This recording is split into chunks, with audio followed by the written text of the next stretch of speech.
In the first chapter of the story, when we ring the 3 bells, we can unlock a hidden map, or Guanyin Zen Temple, after defeating the boss Jinchi Elder inside, and releasing the Hanged Wolf Demon, we can obtain the Fireproof Cloak.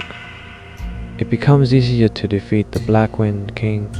The story behind this can be traced back to the original novel.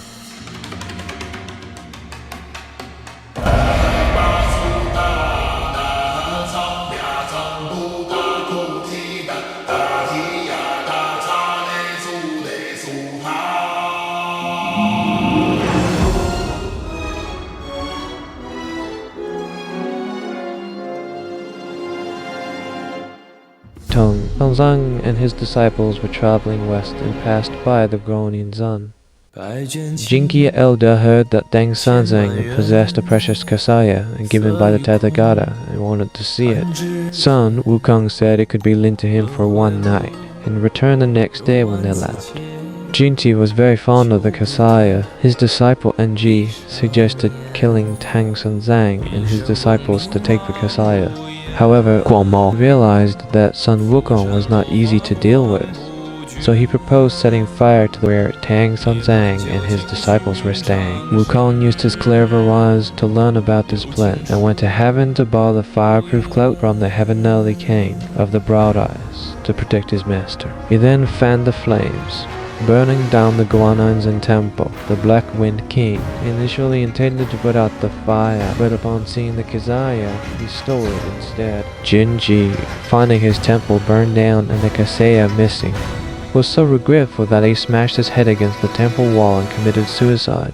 The Black Wind King was later subdued by Guanyin Bodhisattva and became the guardian deity of the South Sea.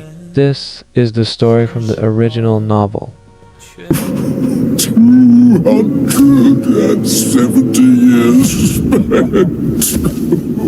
Jinchi Elder, despite being an ordinary human, lived to the age of 270. His disciples believed he was an enlightened monk, but this longevity was due to his demon friends. Let's return to the game's story.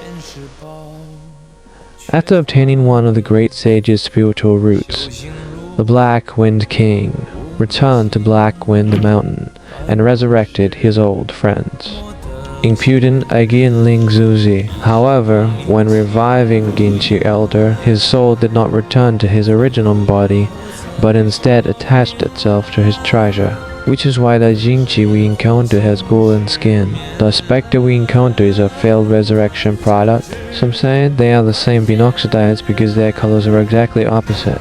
I believe they are the same because the old Guanyin Zen Temple and the main Biqiao are not on the same timeline. When we fight Jinchi, it's right after the Black Wind King resurrected him, shortly after Sun Wukong's death. The main Riti, however, takes place many years later, possibly around 100 years. If you kill Jinchi Elder in the earlier timeline and return to the present, the spectre will disappear as well. As for his disciples who were burned to death, they were likely given salvation by the Black Wind King, while he became a wandering spectre in the mountain.